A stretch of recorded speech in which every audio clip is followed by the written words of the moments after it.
More variations of the line of head.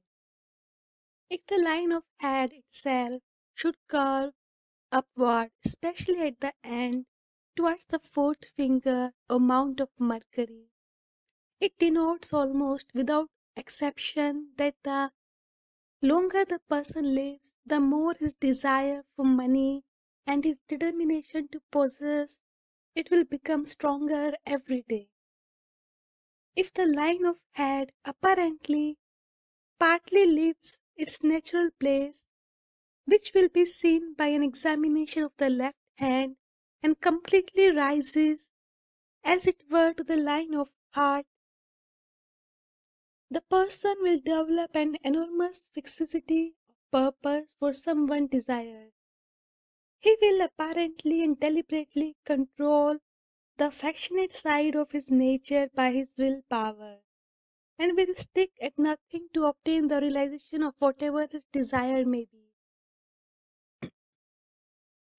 If this mark is found on a square, thick-set material-looking hand, it is a foregone conclusion that the subject has set his determination on some material object, such as wealth, and he will stop at nothing, even crime, in carrying out his aim.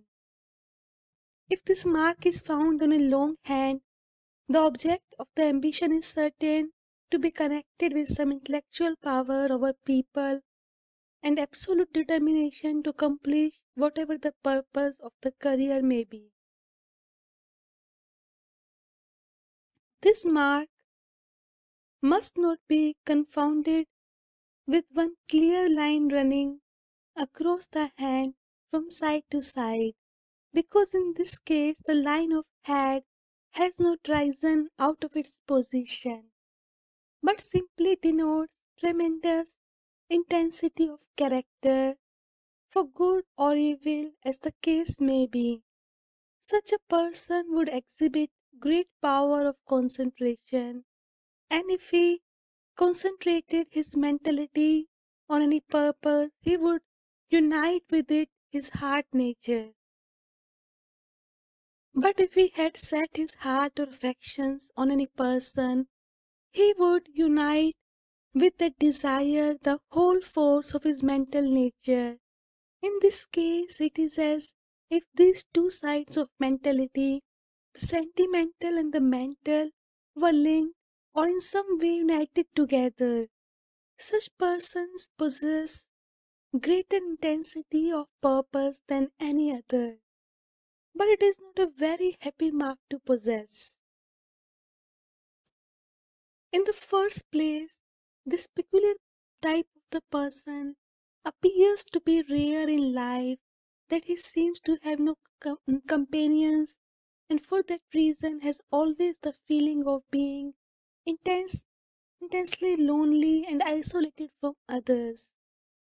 He is usually also in every way supersensitive and easily wounded in his feelings. These people are seldom successful unless when acting alone, but if linked with others by partnership in business, etc., they seem to feel their personality cramped, and the partnership as a rule seldom results happily. In considering this, the student must carefully observe whether this one line across the hand lies across the center where the headline would naturally be, or whether it lies higher up towards the base of the fingers where the heart line is generally found. If the former case, one may be sure that it is a question of head and mentality and a very little heart. But if the latter, it is a question of more intensity of feeling, emotion, and affection than of mental intensity.